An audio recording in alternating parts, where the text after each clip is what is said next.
U teškoj prometnoj nesreći kod Selca život je izgubila Marija Berković, vlasnica ranča Dolina konja kraj Huma i bivša državna prvakinja u endurance jahanju.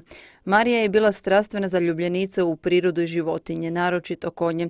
Suživot s prirodom započela je još kao tinejdžerka, a s godinama njezina ljubav prema životinjama samo je rasla. Krasile su je energičnost, vedrina, skromnost i radišnost, koja je u konačnici rezultirala i vlastitim rančem. Njezin ranč rado su pohodili ljubitelji životinja i prirode. Održavali su se brojni kampovi za djecu i mlade, te terapijska jahanja za osobe s posebnim potrebama i brojne radionice o životu u prirodi i suživotu sa životinjama. Marija je za sobom ostavila 20-ak konja, brojne druge životinje i veliku tugu. O njima će sada voditi brigu prijatelji kojima je svaka pomoć dobrodošla.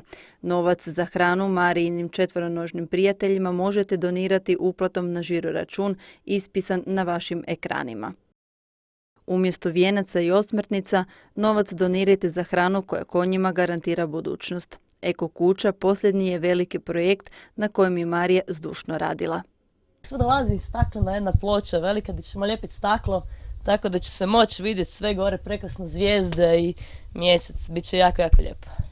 Nažalost, Marija se zvijezdama približila ranije no što je mislila.